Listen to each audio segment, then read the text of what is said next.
Hello and welcome to 50 Fabulous Knits. My name is Pia and I am so happy that you're joining me here today for a little chat about yarn and knitting. Today I have 5 finished objects to share. I have 2 silly mistakes, and then at the end of the video I'm going to add another hiking vlog because you really seem to like the last one and we had a lot of fun making it. Thank you so much for all the wonderful comments on that hiking vlog. I used those when I was trying to talk Peter into doing another vlog with me. I showed him all the comments and he was like, wow, knitters are such nice people. And who am I to disagree with that?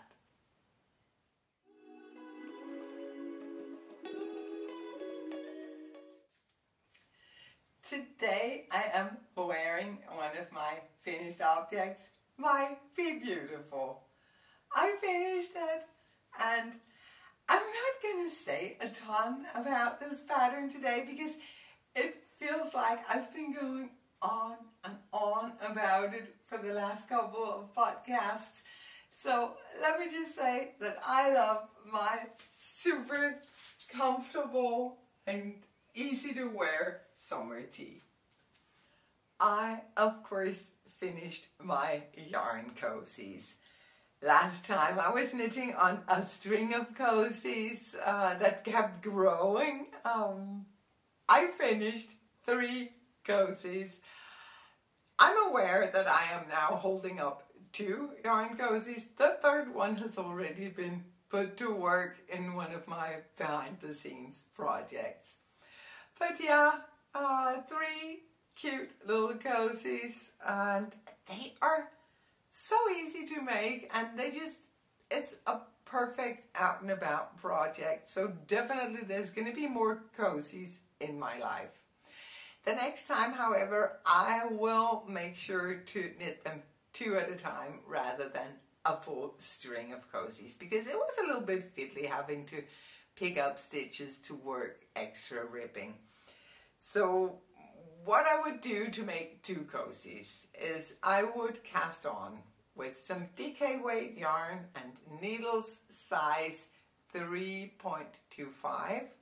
I'd cast on 44 stitches. Then I'd work just a couple of rounds of ribbing, and then I would go into stockinette.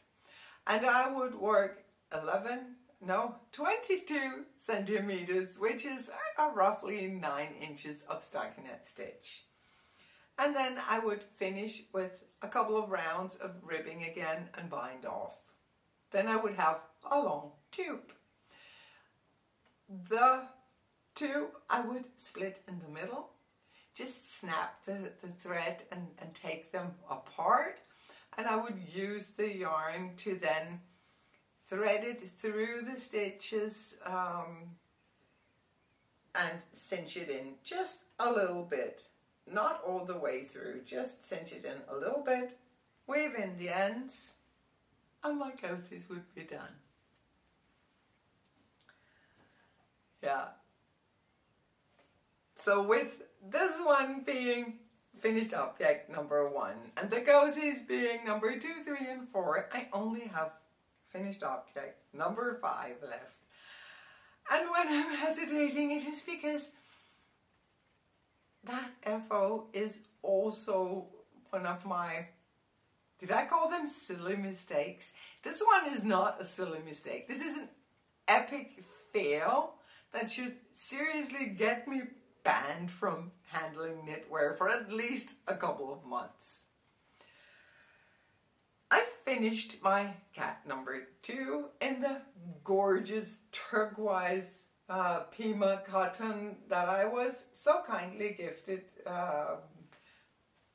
by Bettina from A Knitter's World. You all probably know that I love her yarns. This was such a kind gift from her and I treasure it. But apparently I'm not worth giving presents.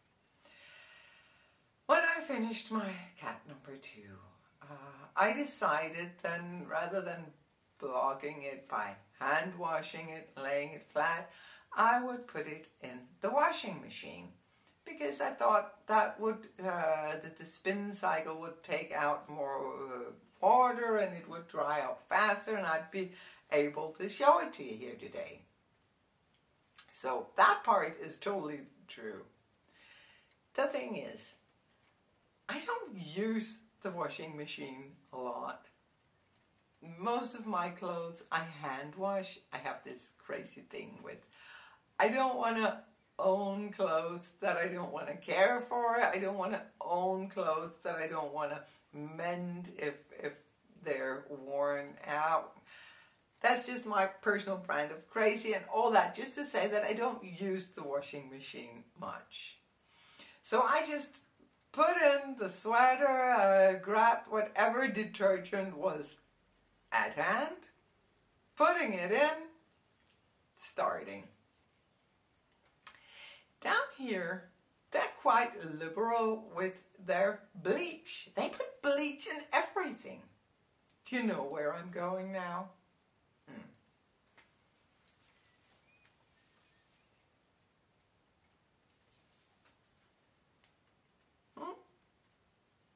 I am not worth giving nice things to. But then again, you know, as Bettina said, when I was like, no, do you know what I did? And she was like, you know what? At least now it's pea colored. And that is true. And I am gonna love it, treasure it. But I would really have liked it to be this color. Actually, I almost have enough yarn to make another one, but do I even dare?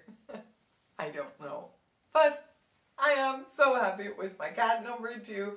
I love this pattern, and I have never knitted up in a cotton before. And actually also I've never knitted up in a solid color, non-color. The pattern, the lace pattern up here on the yoke really stands out in this yarn. Yeah. And I tried it on, and it fits me perfectly, and I know that I'm going to use it a lot, but I also know that every time I put it on, I'm going to be like, you were supposed to be turquoise. Yeah. But, you know what? Someday it'll all be forgotten. That's the beauty of getting older. You forget things. So I'm counting on this to, yeah, soon just be the gray summer top that I always meant to make.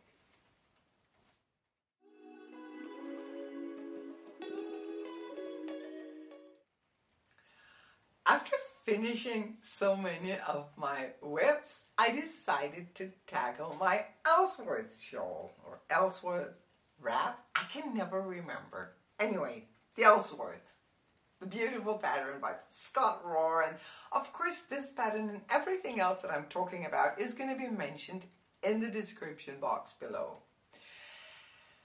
Yeah, so I decided to tackle this. I decided that it was time that this one got finished. And I worked on it. A couple of nights I was knitting happily away, and at some point I ran out of the white yarn, so I changed the ball, and the next morning, can you guess what my mistake number 2 of this podcast was? I packed the wrong yarn.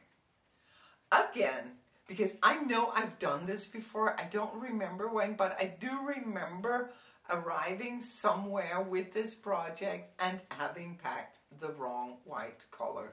Apparently it's just too complicated for me to have both a white and an off-white. Go figure. But yeah, I am gonna, of course, rip this out. I just wanted to show you how stupid I was before I rip it out. We are gonna go to Denmark tomorrow, or actually today. as this video is going online. And I have the yarn in Denmark. So I will very soon be working on my Ellsworth, trying to see if I can finish the thing so that I can get to wear it.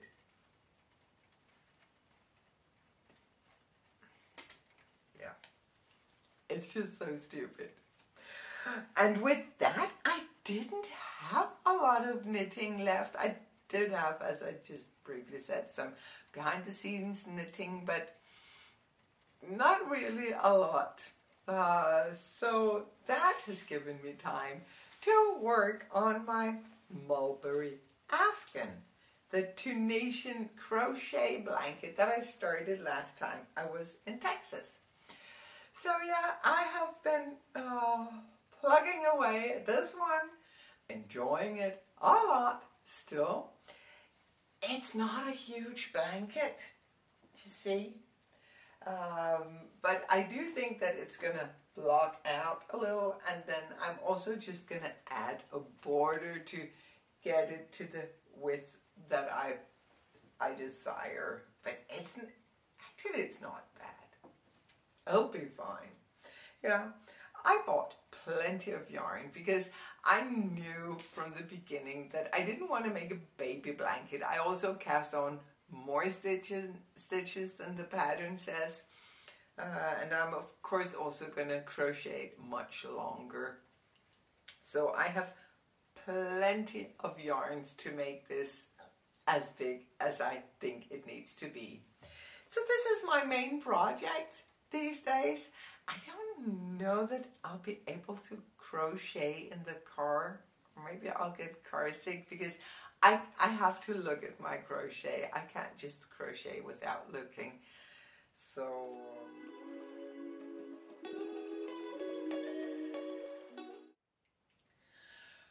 in tips and tricks today, I thought that perhaps we could talk about this problem that I am having right now with one of my favorite cardigans. The problem with the front edges of the cardigan dropping down. I don't like that. I actually prefer my cardigans to fit more like this, maybe even a little shorter in front than in back. But what to do if your favorite cardigan drops down in front?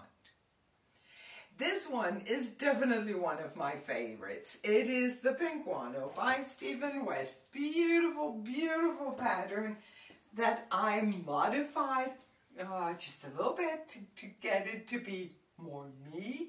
I added some textured stitches and then I chose to work it in my colors. I also did, I did do some embroidery and some extra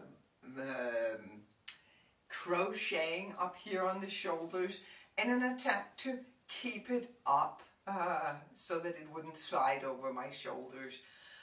But I still need to do something about the fronts. This is a problem that has gotten bigger and bigger with use. I am using this a lot. It's my house coat.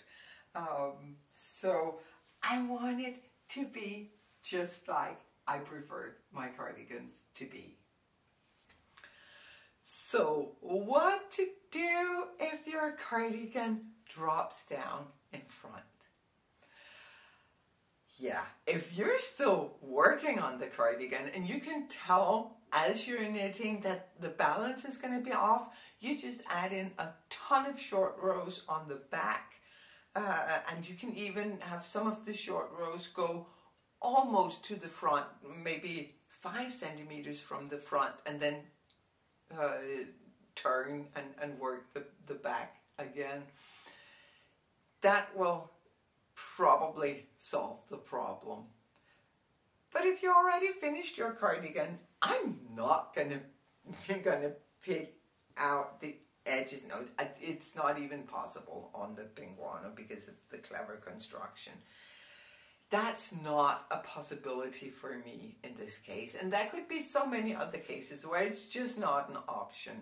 What if the thing was made of mohair? I mean, or if you're seriously lazy like me.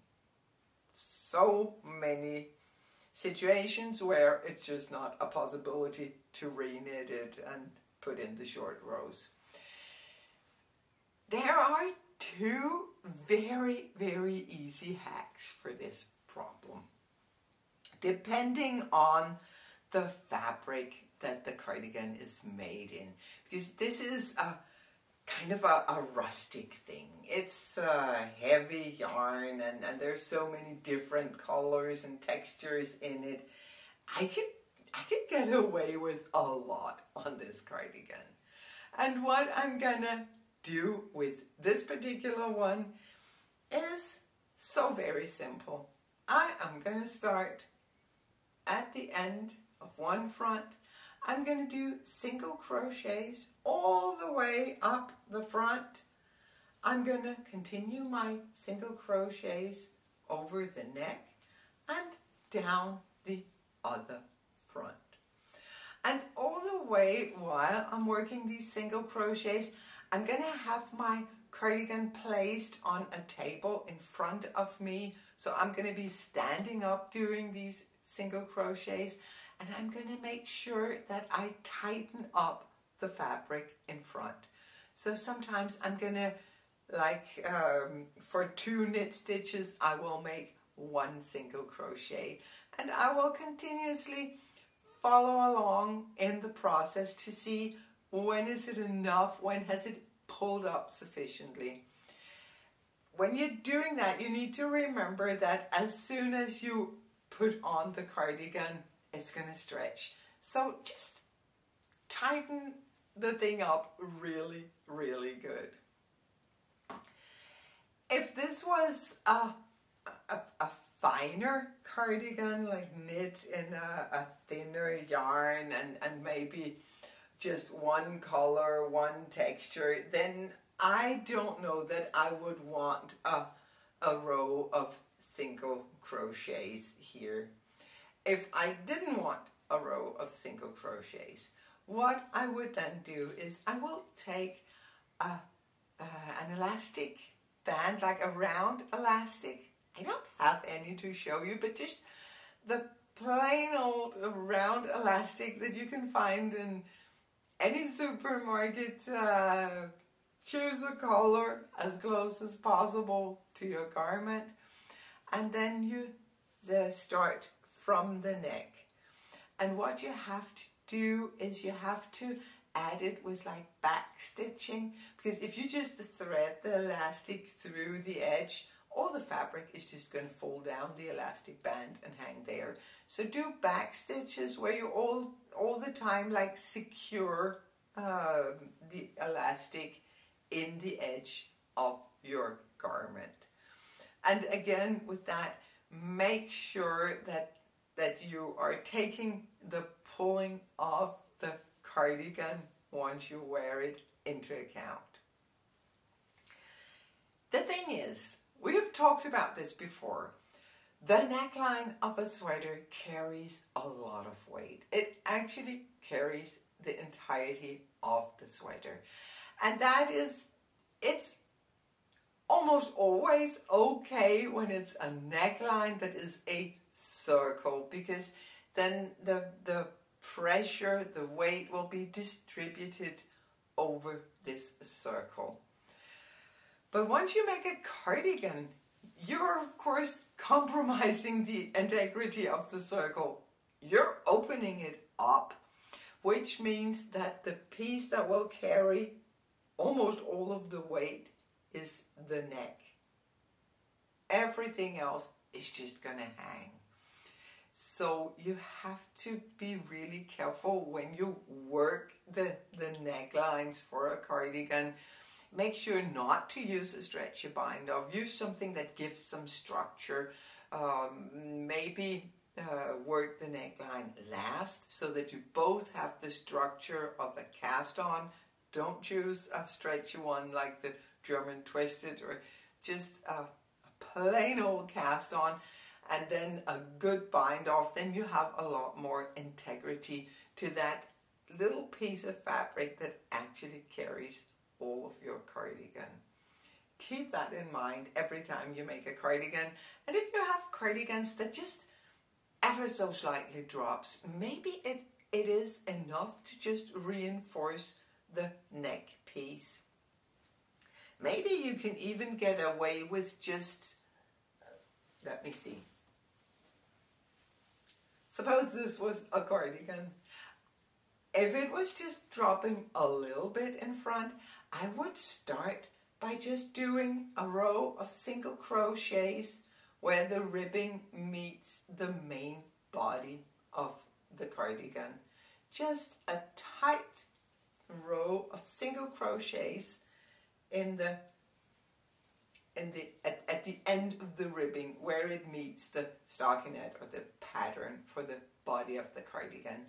That will, if it's a lightweight cardigan, probably be enough to solve the problem of the dropping fronts. Because we don't like dropping fronts too. Is it only me? Is that just my personal crazy again? I don't think so.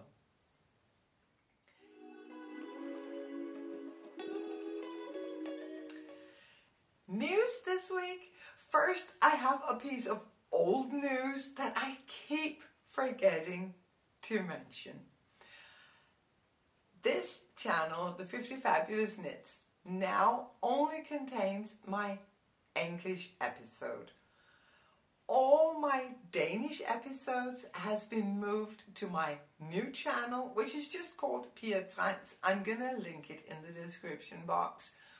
And my new episodes in Danish are also going to be posted over there. To get things separated, that is much easier for me, for the YouTube algorithm, and hopefully also for you. So for the Danish episodes, new and old, they're all on my new channel. And some new news is that I have finally finished the appendixes for the Be Beautiful pattern. That has taken me more than 6 months, but now I'm there. They have been published. If you have bought this pattern on Ravelry, you will probably have gotten a notification from Ravelry that there's an update to a pattern. If you haven't gotten the notification, just go to your Ravelry library and there'll be like a little wheelie thingy. Press the wheel and you will get the new update with the appendixes. And I just want to say a few words because I know that I have been confusing people. What is in those appendixes is in Appendix A, I am showing how you can make slanting shoulders. The original Be Beautiful has boxy shoulders, which is beautiful if you are working it in a very light fingering weight yarn that I made the original Be Beautiful in. But if you are making it with a heavier yarn, like the sport weight or the DK, this one is a DK, then it's actually, I think, nicer to slant the shoulders slightly so you don't have a lot of extra material here. So that's in Appendix A, how to slant the shoulders. And in Appendix B are some very general rough instructions on how to knit the sleeves longer. So the longer sleeves are in Appendix B. The gauge is still the same that it has always been. It is a gauge that is easily to get with both fingering, sport and DK weight. So I used the same pattern for all my 3 Be Beautiful, even though they were knit in such different yarns. So just to be clear about that, there is no changes to the gauge. It is only some extra instructions on how to slant the shoulders and how to work the longer sleeves.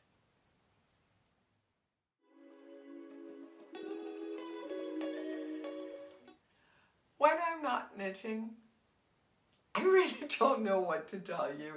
I have no idea where the past 2 weeks went.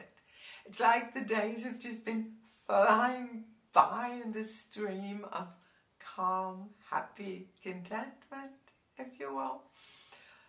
I have been enjoying myself for sure. We've had so much good food. Peter always cooks for us when we're down here, and we also have a couple of favorite restaurants that we've been going to. And we have, of course, been hiking. And I was trying to talk Peter into making another hiking vlog together with me, because we had so much fun making the last one. And you all clearly enjoyed it. Thank you so much for all the messages. That was absolutely awesome. And it was very helpful when I was trying to convince Peter to do another vlog with me.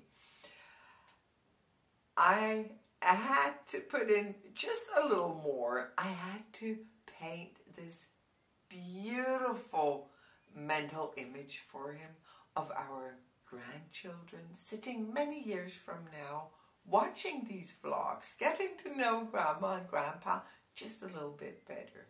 See, that did the trick. So I have another hiking vlog ready. I am gonna start it now. Until we talk again, be safe, be well, and keep knitting. Today we're gonna go down into the Val Sanagra, all the way to the Sanagra River. Just below us lies a particularly pretty stretch of that valley where the spirits of the river are said to protect the beauty of the land. And we really want to bring you. We are going to take the car for the first leg of this trip, so we'll see you there. On the way to the river from our house, we pass 4 beautiful villages: Naggio, Velso, Codogna, and Cardona. Between Velso and Codogna is the church Chiesa San Siro. It is unclear when the church was built, but records show that it was a parish as early as 1487. In 1635, Emperor Leopold issued a competition for the expansion of the church. Leopold was seriously ill, and the church convinced Leopold that it was an excellent idea to dedicate a church for healing.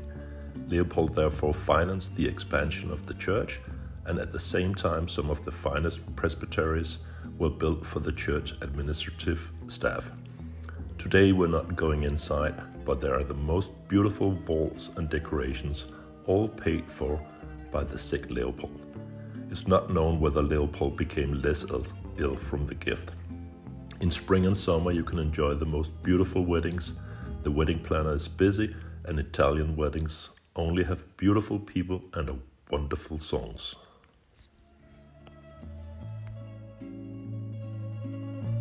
Now we reached the first part of our trip in Val Sanagra. What are you doing up there?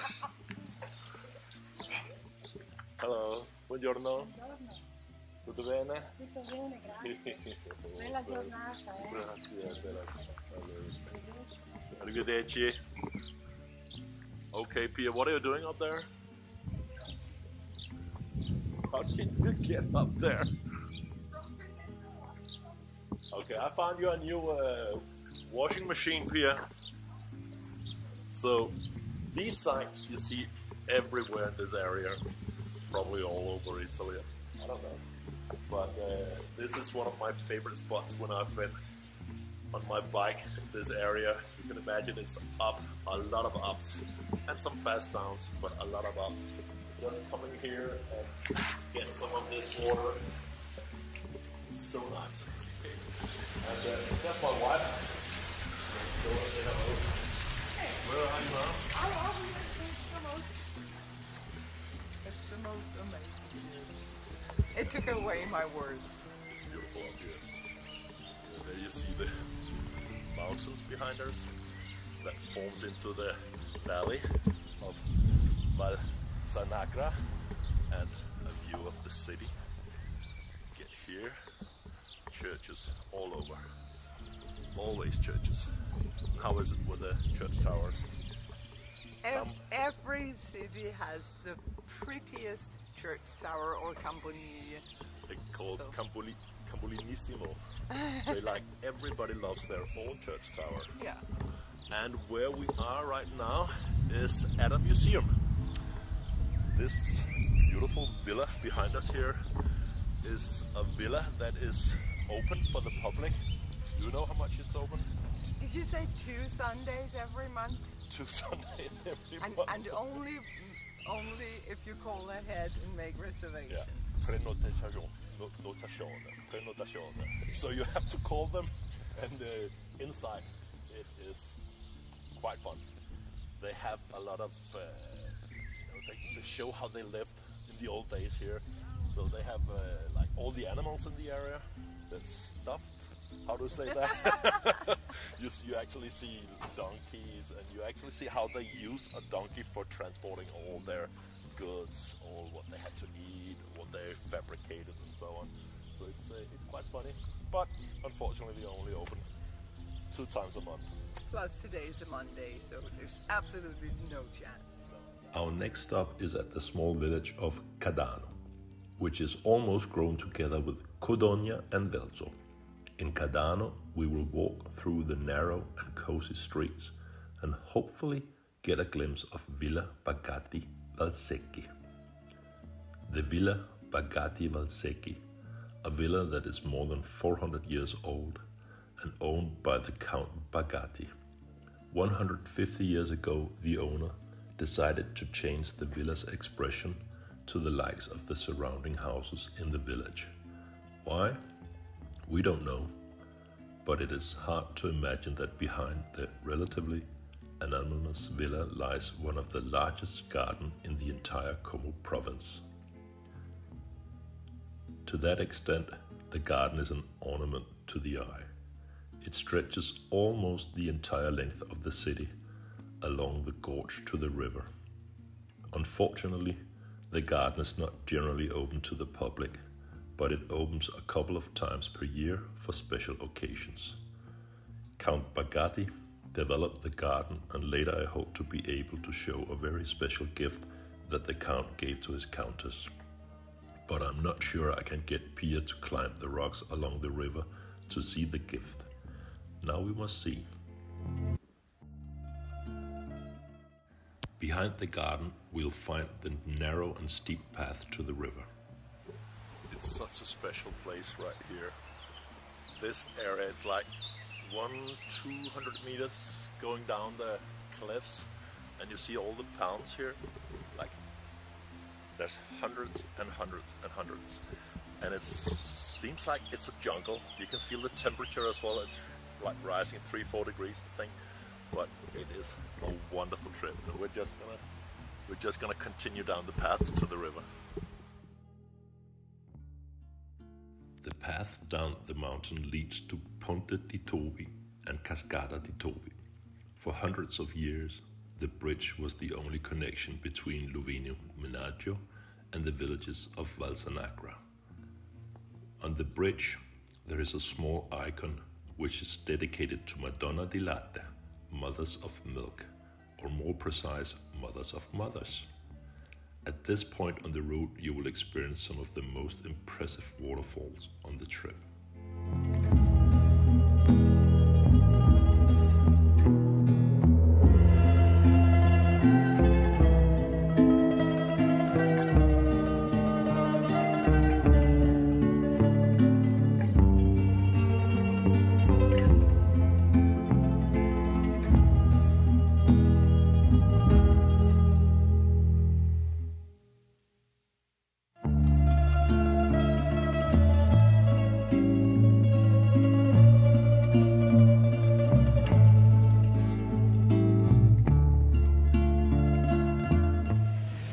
Okay, Peter just went further up the mountain. He went to see the natural pool, or the bathtub, if you will, that the Count created for his wife.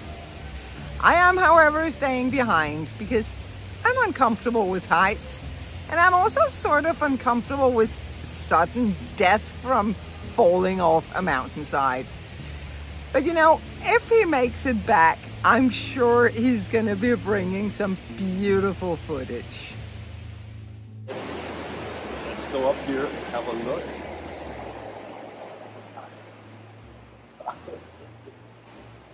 I'm gonna turn the camera this way.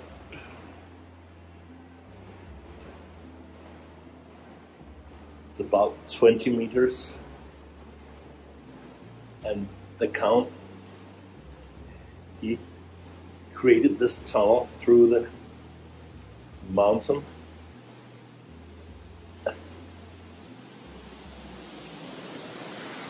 And here is the Countess pool. So this is La Bagna de la Contessa. It's a nice pool.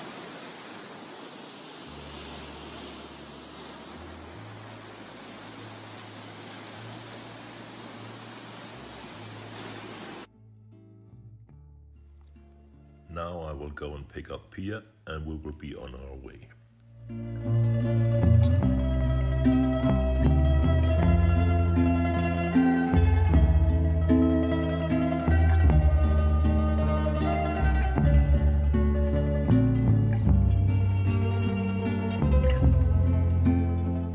Val Sanagra is unique in the sense that it's relatively newly established, only 18 years old, and so is the result of a local municipal collaboration. So it's not the state or the region that has established the park, but people who live in the area.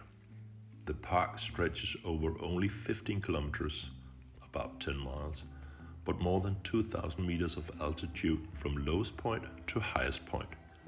As you probably know, mountains are formed when continental plates collide. The Alps were formed when the African plate and the European plate collided more than 100 million years ago. In Val Sanagra, the remains of fossil forest have been found, which dates back 200 million years before the Alps were formed.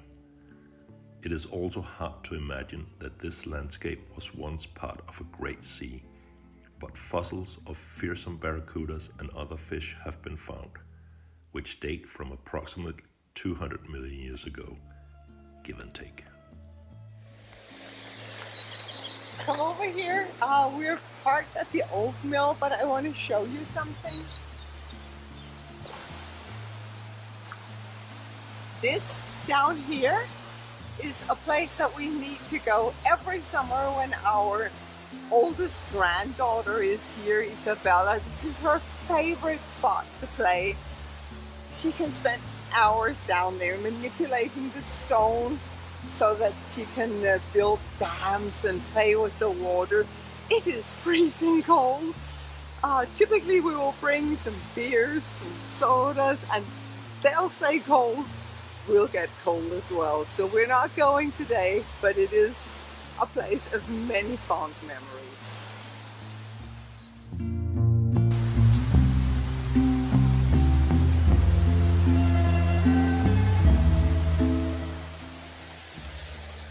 As we're walking along the Sanagra River, we will often find these little benches or even picnic tables.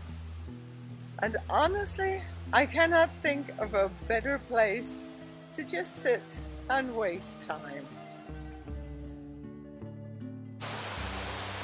And up there is my husband. Do you see him? He's coming off the bridge now. This bridge is more than 400 years old, but it has been meticulously cared for over the years. This is one of my favorite spots of this hike, Ponte Nogara. It's so beautiful. You see the houses here, all the small houses. You can only reach them by foot. There's no way that you get cars here. You can get some small cars on the path up here towards Menaggio, but otherwise it's so beautiful. And people actually live down here. It's not just summer houses. They live here. And as you can see, the river here, Torrent Sanagra, can believe in the old days they had a lot of mills here. And one of the mills just further up here were active until 1939, just before the war. And it was a mill for silk and cotton. So they had silk from Como to the mill here, and then it was spun, and then it was at a factory in Polenta, just the city below our house, where they actually spun the. We like the spinning part. We like the spinning part, yeah. But it's so nice here. And normally when I hike from Menaggio, the reason why I really love this is because I just had a downhill. And here it's flat when you follow the river. And by the way, do you remember 5 years ago, we went on this path you see here, and 25 years ago, they were making this as a Val Sanagra, and they, I don't even know if you can hear it here with all the noise from the river. But Pia and I, we went 5 years ago, we went to the, further down the river, and then you start climbing up on the mountainside, and at one point you're like 35, 40 meters above the torrent, above the river. Do you remember that trip? How was it? It was not a path per se, it was railings put into the mountainside, and you had to just hold on to those for dear life. And I'm just still considering a miracle that we need to talk about it. Yeah, there's a lot of things in Italy. They're really creative, so they get money to build things, but they don't always get money to like repair and maintenance the things. And this path is so dangerous. And there's a small chain saying, please don't go, but it's very small. And we didn't really notice the sign, right? We don't do stop signs. No, and we don't do that anymore, that's for sure. Let's go on. As you walk along the river Sanagra, you have to look out for the spirits of the river. You really need to pay attention because you never know where they're going to be at. These little fellows move around, so from one day to the next, they may have traveled large distances. But here is one, and I have made sure to pay my respects because these spirits of the river protect the beauty of this area.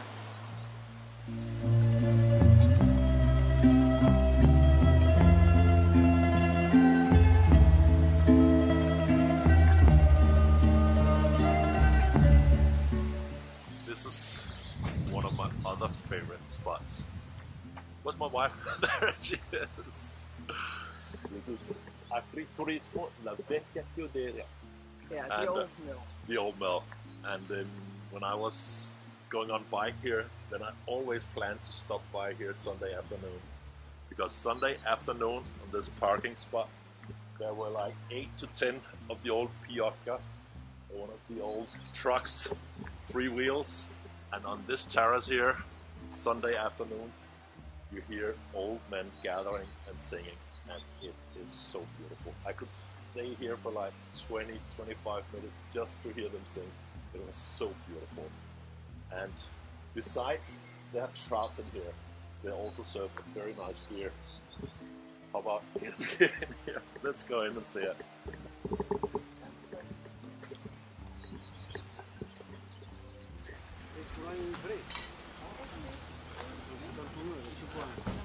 Scusi signora, un piccolo video? Ah, grazie mille. Okay, this is the dam. Here they are producing the trouts. This is what we're gonna eat today. So nice.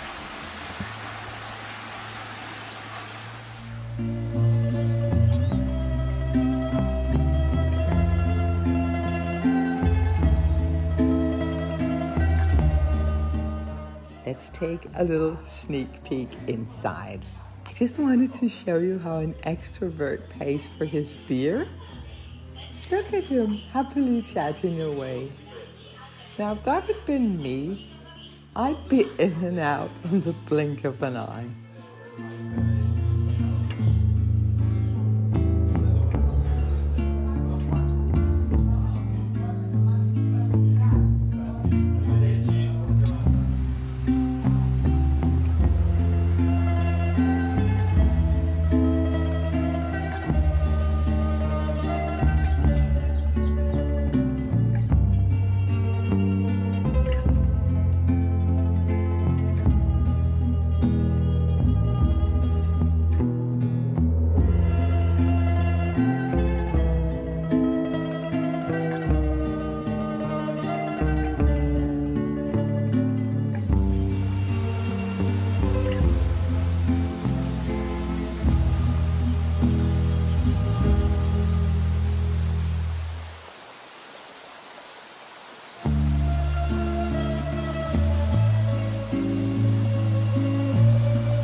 This is one of my favorite pools. Now we're at Saskobé, and actually it's a slide.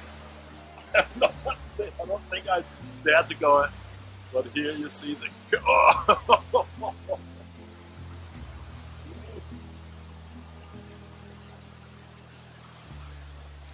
It's so beautiful here, and it's here you really see how nature is just big. Just above me, you see the up there.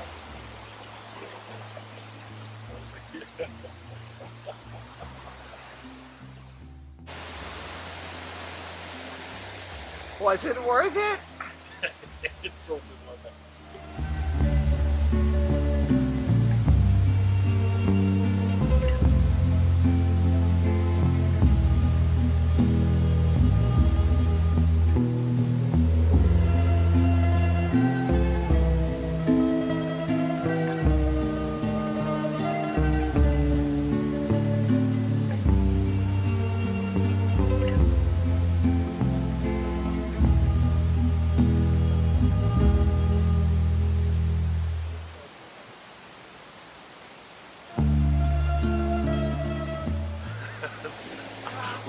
We're not at the top yet. How do you feel, my dear? I feel the monster rising inside. Oh no. Just because of this. It is crazy. This is Saskobé. And we have, I think it's 3 pools where we can go swim. You look like someone who needs a cold shower. You know?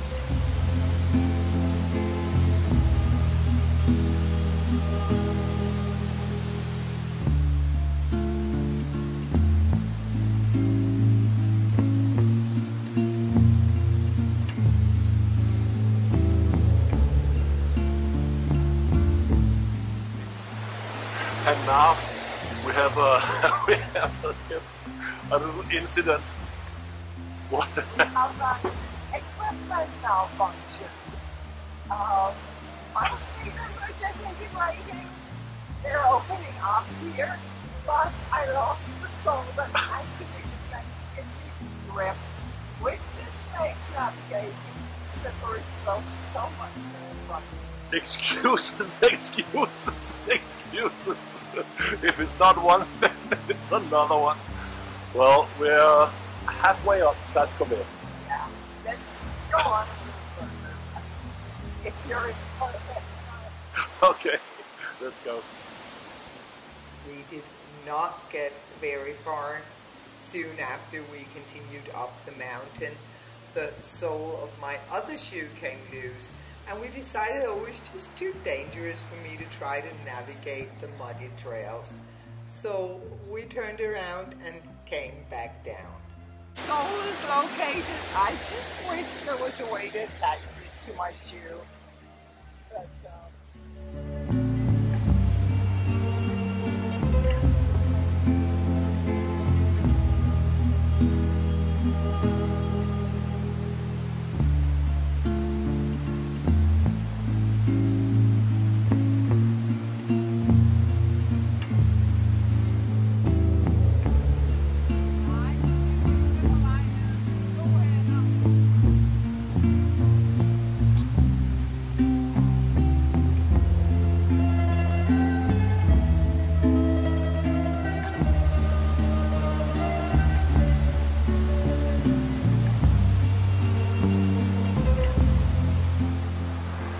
it seems that we have just stumbled upon a summit for the spirits of the river.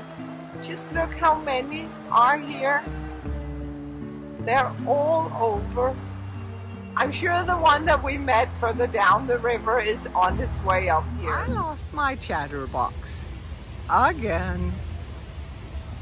He just cannot help himself. But that's not a problem, because see here, this is where I'm gonna go and gather my strength for the final stretch of this trip.